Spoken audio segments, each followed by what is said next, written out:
बिस्मिल्लाहिर्रहमानिर्रहीम अस्सलामुअलैकुम वरहमतुल्लाहि वबरकातुहू। उम्मीद है दोस्तों सब खैर आफिस से होंगे। आज के अपने इस वीडियो के अंदर हम CS 504 का लेक्चर नंबर 26 कवर करने जा रहे हैं, जिसमें सबसे पहला टॉपिक है डिज़ाइन पैटर्न्स। अब ये डिज़ाइन पैटर्न्स क्या होते हैं, इसके बारे में क्रिस्टोफर अलेक्जेंडर क्या कहता है। वो कहता है each pattern describe a problem which occurs over and over again our environment.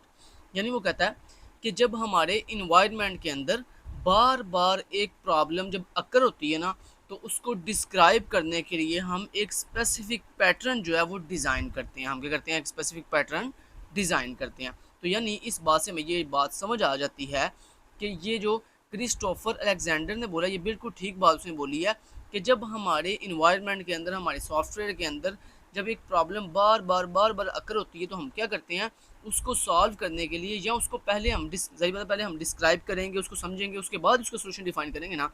तो जनाब, जब आप अपनी किसी भी प्रॉब्लम जो बार बार अकर हो रही है, उसको जब सबसे पहले डिफाइन करते हो ना कि आया कि प्रॉब्लम है क्या, तो उसको डिस्क्राइब करने के लिए, डिफाइन करने के लिए स्पेसिफिक एक हम पैटर्न डिफाइन करते हैं। ठीक हो गया। तो ये है जी पैटर्न डिज़ाइन करना। And then describe the core of the solution to that problem. तो फिर कहता है जब हम उस अपनी स्पेसिफिक प्रॉब्लम को डिस्क्राइब कर लेते हैं अपने पैटर्न के थ्रू, तो देन उसके बाद हम उसका एक स्पेसिफिक जो है सोल्यूशन जो है, एक कोर जो सोल्यूशन है, वो क्या करते हैं, डिस्क्राइब करते हैं। और वो ऐसा सोल्यूशन होता है in such a way that you can use this solution a million times over. और वो जो सोल्यूशन हम फिर रेडी करते हैं ना अपने पैटर्न को फॉलो करते हुए, जो हमने पैटर्न डिज़ाइन किया था अपनी प्रॉब्लम को डिस्क्राइब करने के लिए, उसी पैटर्न को फॉलो करते हुए जब हम अपना वो एक सोल्यूशन डिज़ाइन करते हैं, अपना एक सोल्यूशन बनाते हैं, कोर सोल्यूशन डिस्क्राइब करते हैं, वो सोल्यूशन इतना अच्छा होता है कि वो सेम प्रॉब्लम जिसके लिए वो सोल्यूशन बनाया गया, अब वो प्रॉब्लम चाहे मिलियन टाइम्स बार बार अकर हो या रिपीट हो, हम सिंपली उसी एक सोल्यूशन की हेल्प से जो है अपनी उस प्रॉब्लम को क्या कर लेते हैं, सॉल्व कर लेते हैं, without ever doing it the same way twist. यानी ये नहीं है कि मतलब जो प्रॉब्लम अकर हुई उसके लिए हमने एक पैटर्न डिज़ाइन किया और उस पैटर्न को फॉलो करते हुए हमने उसका सोल्यूशन डिफाइन किया। जब सोल्यूशन डिफाइन कर दिया तो अब क्या हुआ कि मतलब एक दफ़ा तो हमारी प्रॉब्लम सॉल्व होगी, नेक्स्ट टाइम अब फिर दोबारा हम सोल्यूशन डिफाइन करें, तो ऐसा नहीं होना चाहिए। बल्कि पैटर्न, एक अच्छा पैटर्न वो होता है जिसके साथ जब आप कोई भी प्रॉब्लम डिस्क्राइब करो और फिर देन उसके बदले में आप उसका एक सोल्यूशन डिस्क्राइब करो, एक कोर सोल्यूशन बनाओ, तो वो सोल्यूशन ऐसा होना चाहिए कि अब चाहे जितनी दफ़ा मर्जी वो प्रॉब्लम क्रिएट हो, वो प्रॉब्लम अकर हो, आप सिंपली अपने उस सोल्यूशन की हेल्प से उस प्रॉब्लम को सॉल्व कर सको। और क्रिस्टोफर अलेक्जेंडर ने ये बात जो 1977 में जो है बोली थी। ठीक है, तो ये आपने इसकी डेट याद रखनी है और उसके बाद आपने ये याद रखना है डिज़ाइन पैटर्न क्या होता है। तो सिंपली वर्डिंग में आपने ये याद कर लिया कि डिज़ाइन पैटर्न बेसिकली हमारी प्रॉब्लम को डिस्क्राइब करता है और उसके बाद एक कोर सोल्यूशन जो है हमें डिस्क्राइब करके देता है, जिसकी हेल्प से हम मिलियन ऑफ टाइम्स अपनी उसी सेम प्रॉब्लम को बार बार सॉल्व करते हैं। Next, design pattern defined. अब डिज़ाइन पैटर्न की हम डेफिनेशन करने जा रहे हैं। तो ये इसकी डेफिनेशन लिखी हुई है जो आपने अच्छे से तैयार कर लेनी है। ऊपर हमने कंसेप्ट देखा डिज़ाइन पैटर्न क्या होता है, अब हम उसको डिफाइन करने जा रहे हैं। तो कहता है description of communicating objects and classes. कहता है डिफरेंट क्लासेस और ऑब्जेक्ट्स के दरमियान होने वाली कम्युनिकेशन को डिस्क्राइब करने के लिए that are customized to solve a general design in a particular context is called design pattern। यानी वो कह रहा है कि किसी भी क्लासेस और ऑब्जेक्ट्स के दरमियान होने वाली कम्युनिकेशन को डिस्क्राइब करने और उसके साथ उसको उसको सॉल्व करने के लिए कस्टमाइज डिज़ाइन तैयार कर, पार्टिकुलर कॉन्टेक्स्ट के अंदर डिज़ाइन तैयार करने के लिए हमारा जो तरीक़ाकार है उसको हम डिज़ाइन पैटर्न कहते हैं। तो ये डेफिनेशन आपने अच्छे से इसकी कर लेनी है डिज़ाइन पैटर्न की। आगे वो बता रहा है patterns are devices that allows programs to share knowledge about their design. कहते हैं ये पैटर्न जो होते हैं ना, पैटर्न्स ये बेसिकली डिवाइसेस होती हैं जो हमें डिफरेंट तरह के प्रोग्राम्स जो हैं वो अलाउ करती हैं ताकि हम अपना to share knowledge about their design, ताकि हम अपने डिज़ाइन से मुतालिक डिफरेंट जो नॉलेज है उसको शेयर कर सकें। ठीक है, उसके बाद कहता है डॉक्यूमेंटरिंग पैटर्न्स। अब ये डॉक्यूमेंटरिंग पैटर्न्स की अगर डेफिनेशन शुरू हो गई है। कहता है documenting patterns in is one way that you can reuse and possible share the information that you have learned about how it is best to solve a specific program design problem। कहता है basically किसी भी specific programme के design problem को solve करने का जो सबसे बेस्ट तरीका है ना, वो क्या है, डॉक्यूमेंटरिंग पैटर्न्स है। इस डॉक्यूमेंटरिंग पैटर्न में हम क्या करते हैं, बेसिकली हम एक एक ऐसा सोल्यूशन डिफाइन करते हैं जो हम कैन री यूज, जिसको हम री यूज़ भी कर सकते हैं, एंड वो पॉसिबल भी किसके लिए होता है, हमारी इंफॉर्मेशन को शेयर करने के लिए। ठीक हो गया। तो ये दो काम वो करता है कि एक आपके आपके सोल्यूशन को बार बार रीयूज़ कर सकते हो उसके साथ आप, और दूसरा हमारी इन्फॉर्मेशन जो है उससे शेयर भी हो जाती है, लेकिन किसके लिए, हमारे किसी भी स्पेसिफिक प्रोग्राम के डिज़ाइन प्रॉब्लम को सॉल्व करने के लिए, या डिज़ाइन प्रॉब्लम के लिए हम जो डॉक्यूमेंट्री करेंगे उसको हम डॉक्यूमेंटिंग पैटर्न्स कहेंगे। तो ये डॉक्यूमेंटिंग पैटर्न्स की आपने सिर्फ ये डेफिनेशन याद कर लेनी है। उसके बाद आगे आ जाता है जी, the general form of for documenting pattern is to define item such as, कहते हैं जब आप, ये तो डेफिनेशन होगी ना डॉक्यूमेंटिंग पैटर्न्स की। अब वो बोले कि जब भी आप डॉक्यूमेंटिंग पैटर्न करते हो ना, तो उसके लिए कुछ आइटम्स को पहले से हम आइडेंटिफाई करते हैं या डिफाइन करते हैं। अगर आप इन आइटम्स को डिफाइन नहीं करोगे तो आपका डॉक्यूमेंटिंग पैटर्न जो है वो डिफाइन नहीं होगा, या उससे आप अच्छे से वर्क उससे नहीं करवा सकते। तो ये वो कौन कौन सी आइटम्स हैं, ये आइटम्स आपको अच्छे से जो है वो याद होनी चाहिए। पेपर में आपसे सर पूछ सकते हैं कि डॉक्यूमेंटिंग पैटर्न्स को डिफाइन करने के लिए किन किन आइटम्स का होना ज़रूरी है। तो पहले नंबर पे मोटिवेशन एंड कॉन्टेक्स्ट के सबसे पहले आपके पास मोटिवेशन हो और या जो है कॉन्टेक्स्ट होना चाहिए जिसके जिसके मुतालिक आप जो है डॉक्यूमेंटिंग पैटर्न्स करना चाहते हो। उसके बाद pre required that should be satisfied before deciding to use a pattern, कहता है किसी भी पैटर्न को यूज़ करने से पहले आपके पास उसकी पहले से प्री रिक्वेस्ट जो है वो रिक्वायरमेंट होनी चाहिए जिसकी हेल्प से, जिसको देखते हुए, जिन कंडीशन को फॉलो करते हुए आप अपने पैटर्न्स को जो है वो क्या करोगे, डिसाइड करोगे, उसके यूज़ को डिसाइड करोगे। आगे description of the program structure, फिर कहता है तीसरे नंबर पे आपके पास क्या होना चाहिए, अपने उस प्रोग्राम स्ट्रक्चर का डिस्क्रिप्शन होनी चाहिए। ठीक है। आगे नेक्स्ट कहता है a list of the participants, कहते हैं फिर देन आपके पास उन पार्टिसिपेंट्स की लिस्ट होनी चाहिए जो आपके पैटर्न्स को जो है वो कंप्लीट करेंगे। उसके बाद consequence of using the pattern, फिर कहता है आपके पास एक पैटर्न का कॉन्सिक्वेंस होना चाहिए जो कि पॉजिटिव में भी होना चाहिए आपके पास और नेगेटिव के अंदर भी। फिर लास्ट में कहता है आपके पास कुछ ऐसी एग्जाम्पल होनी चाहिए जिन एग्जाम्पल्स को देखते हुए हम अपने पैटर्न को ईजिली सॉल्व कर सकें। तो लो जनाब, ऊपर आपने सबसे पहले क्या पढ़ा, सबसे पहले आपने डिज़ाइन, यहाँ मैं आपको दोबारा रिपीट करने जा रहा हूँ, डिज़ाइन पैटर्न का सबसे पहले आपने कंसेप्ट देखा, फिर आपने डिज़ाइन पैटर्न की ये डेफिनेशन देखी, फिर उसके बाद आपने डॉक्यूमेंटरिंग पैटर्न की डेफिनेशन देखी, और फिर उसके बाद आपने कुछ जनरल आइटम्स देखी जो डॉक्यूमेंटरिंग पैटर्न्स को परफॉर्म करने के लिए आपकी हेल्प करती हैं या ज़रूरी हैं। उसके बाद नेक्स्ट अगला टॉपिक स्टार्ट हो जाता है जी, हिस्टोरिकल पर्सपेक्टिव और डिज़ाइन पैटर्न, यानी इस आप टॉपिक में बेसिकली क्या पढ़ोगे, एमसीक्यूज टाइप। इस टॉपिक में बेसिकली जस्ट ओनली एमसीक्यूज आपने कवर करनी है। बेसिकली इस टॉपिक के अंदर आपको ये बताया जा रहा है कि डिज़ाइन पैटर्न की हिस्ट्री क्या है, डिज़ाइन पैटर्न की हिस्ट्री क्या है, उसको कैसे बनाया गया, कब बनाया गया, किसने बनाया। तो इसमें बेसिकली आपको हिस्ट्री बताई जाएगी, और इसमें आपने एमसीक्यूज के हवाले से, ये जो है टॉपिक है ना, ये एमसीक्यूज के हवाले से बहुत इंपॉर्टेंट है, एमसीक्यूज। ठीक है। तो एमसीक्यूज के अंदर सबसे पहले एमसीक्यूज देखते हैं जी कौन सा बन रहा है यहाँ पे। तो वन बाय वन एमसीक्यूज देखते हैं। The origin of design patterns lies in work done by an architect named Christopher Alexander, कहता है ये जो डिज़ाइन पैटर्न है ना, ये सबसे पहले एक आर्किटेक्ट था दुनिया में जिसका नाम था क्रिस्टोफर अलेक्जेंडर, उसने जो है इसको मुतारिफ़ करवाया था। कब? लेट 1970s के अंदर, यानी 1970 के अंदर जो है एक आर्किटेक्ट क्रिस्टोफर अलेक्जेंडर ने जो है डिज़ाइन पैटर्न को सबसे पहले जो है वो किया था, इंट्रोड्यूस करवाया था। ये देखिए यहाँ पे कितने एमसीक्यूज बन रहे हैं। सर आपसे पूछ सकते हैं क्रिस्टोफर अलेक्जेंडर कौन था, तो आपने कहना वो एक आर्किटेक्ट था।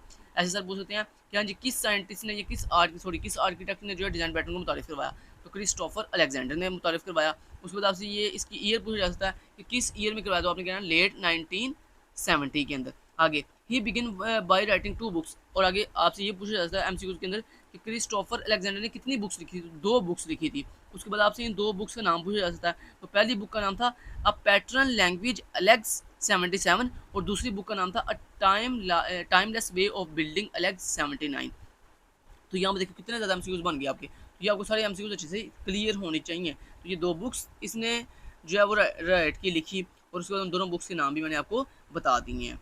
देन उसके बाद नेक्स्ट आपका इंपॉर्टेंट जो एमसीक्यूज यहाँ पे बन रहा है वो ये बन रहा है, the pattern movement become very quick until 1987, यानी जो क्रिस्टोफर अलेक्जेंडर ने जो डिज़ाइन पैटर्न के बारे में बताया था ना, वो ज़्यादा मशहूर नहीं हुआ, और 1987 के अंदर जो है उसको क्विट कर दिया गया, मतलब उसकी पहचान ख़त्म कर दी गई। फिर उसके बाद नेक्स्ट ये यहाँ पे आपने इसको अच्छे से जो है वो देख लेना है कि 1987 के अंदर इसकी जो कंसेप्ट था क्रिस्टोफर अलेक्जेंडर का, वो जो है ठप हो गया, यानी बंद हो गया, जैसे हम नॉर्मल अल्फाज में कहते हैं। आगे the concept of design pattern is not new. आगे ये इंपॉर्टेंट 3 लाइन्स हैं, इनको अच्छे से आपने रीड करना है। The concept of design pattern is not new as we can find an number of similar pursuits in the history of program designing and writing. कहता है ये जो डिज़ाइन पैटर्न का कंसेप्ट है ना, ये कोई नया नहीं है, बल्कि ये पहले भी प्रोग्राम्स की डिज़ाइनिंग एंड राइटिंग की हिस्ट्री में पहले से भी ये कंसेप्ट मौजूद था। इसके अलावा कहता है हम अपने डिफरेंट जो लैंग्वेज थी C++ एंड सी लैंग्वेज, उनके कंपाइलर्स के अंदर हम बहुत सी रीयूजेबल कंपोनेंट्स लाइब्रेरी यूज़ करते हैं, जिनको हम स्टैंडर्ड टेम्पलेट लाइब्रेरी कहते हैं, जिनको हम शॉर्टली जो है वो STL कहते हैं। तो आपको ये याद होना चाहिए। यहाँ पे इंपॉर्टेंट बात क्या थी बेसिकली कि डिज़ाइन पैटर्न कोई नया कंसेप्ट नहीं है, ये पहले से एग्जिस्ट कर रहा है। इसके अलावा इसकी रियल लाइफ इंस्टेंस कौन कौन सी हैं कि जैसे हमने C और C+ के अंदर डिफरेंट स्टैंडर्ड टेम्पलेट लाइब्रेरी, जिसको हम शॉर्टली जो है वो STL कहते हैं, इसका आपको स्टैंड फॉर याद होना चाहिए। STL के stand for standard template library. और ये क्या है जी, ये डिफरेंट लाइब्रेरीज हैं जिनके अंदर हम जो है रीयूजेबल करते हैं डिफरेंट कंपोनेंट्स को अपने C या C++ लैंग्वेज के अंदर। तो ये आपने कंसेप्ट अच्छे से देख लेना।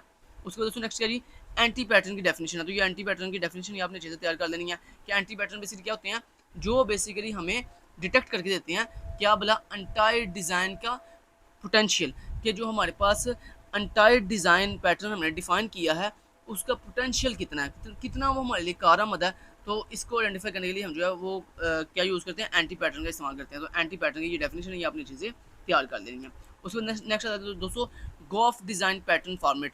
ये बेसिकली गोफ बेसिकली एक बुक का नाम था जिसके अंदर डिज़ाइन पैटर्न को फॉर्मेट करने का तरीका लिखा गया था कि जब आप किसी भी प्रॉब्लम या किसी भी सॉफ्टवेयर का डिज़ाइन पैटर्न तैयार करते हो, सॉरी प्रॉब्लम के लिए डिज़ाइन पैटर्न तैयार करते हो, तो उसका फॉर्मेट कैसा होना चाहिए।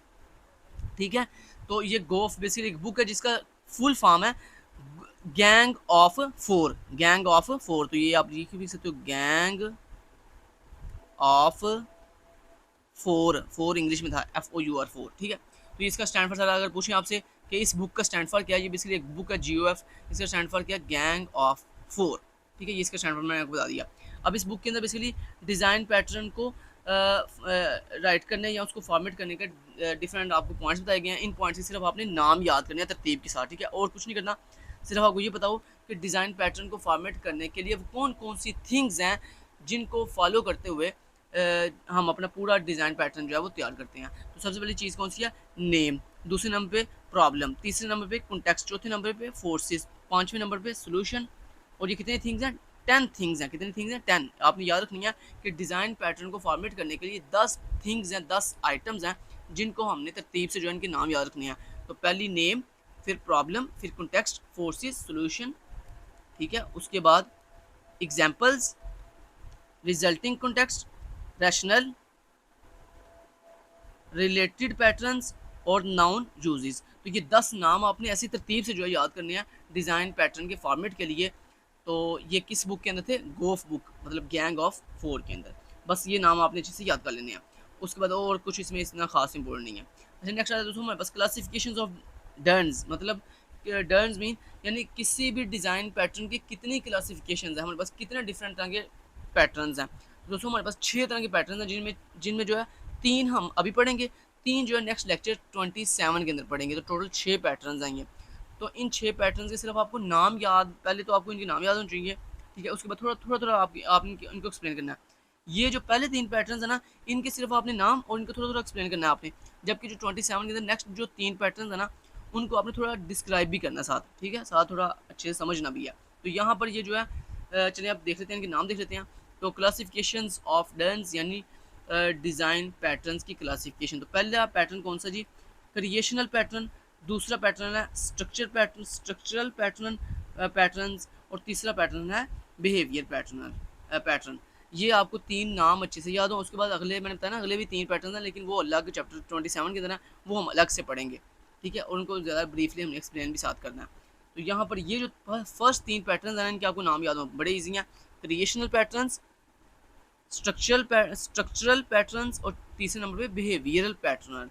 अब ये नाम से क्रिएशनल पैटर्न्स मतलब ऐसे पैटर्न्स जिसके अंदर हम अपनी किसी भी चीज़ को कैसे क्रिएट कर सकते हैं और कैसे उसको इंस्टेंटिएट कर सकते हैं, मतलब उसको कैसे इनिशियलाइज कर सकते हैं। तो ये सारी चीज़ें जो है वो हम क्रिएशनल पैटर्न्स के जो अंदर जो है वो रीड करते हैं। तो ये हम देखें कुछ उसने बताया भी हो, जैसे मैंने कुछ 2-3 पॉइंट बातें हाईलाइट की हुई, जैसे आपने अगर क्लासेस को क्रिएट करने के रूल्स देखने हो, आपने किसी भी ऑब्जेक्ट को क्रिएट करने के रूल्स देखने हो, या obstruct factory and factory methods आपने देखे हों, तो इसके लिए हम क्रिएशनल पैटर्न्स का इस्तेमाल करते हैं। उसके बाद दूसरे नंबर पर आता है स्ट्रक्चरल पैटर्न्स। ये नाम ज़ाहिर हो रहा है, तो जब आपने अपनी डिफरेंट तरह की क्लासेस और डिफरेंट तरह के ऑब्जेक्ट्स का स्ट्रक्चर्स को डील करना हो, तो वहाँ पे हम स्ट्रक्चरल पैटर्न्स का इस्तेमाल करते हैं। तो पहले क्रिएशन पैटर्न का इस्तेमाल करते हैं, फिर हम स्ट्रक्चरल पैटर्न का इस्तेमाल करते हैं। तो इसमें भी वही बात जो मैंने आपको अभी बताई है, क्लास के स्ट्रक्चर पैटर्न को देखने के लिए और ऑब्जेक्ट के स्ट्रक्चर पैटर्न को देखने के लिए। फिर तीसरे नंबर पे बिहेवियर पैटर्न या पैटर्न, यानी जब आपने क्रिएट कर लिया, फिर उसके बाद आपने उसका स्ट्रक्चर डिफाइन कर लिया, फिर उसके बाद तीसरे नंबर पे बिहेवियरल पैटर्न का हम इस्तेमाल करते हुए क्या करते हैं, अपनी क्लासेस और ऑब्जेक्ट के दरमियान जो डिफरेंट तरह की कम्युनिकेशन हो रही है उसको बेसिकली डिस्क्राइब करने के लिए हम बिहेवियरल पैटर्न का इस्तेमाल करते हैं। यानी जिसमें क्लास का बिहेवियर क्या होगा वो देखते हैं हम, ऑब्जेक्ट्स का बिहेवियर क्या होगा वो देखते हैं हम।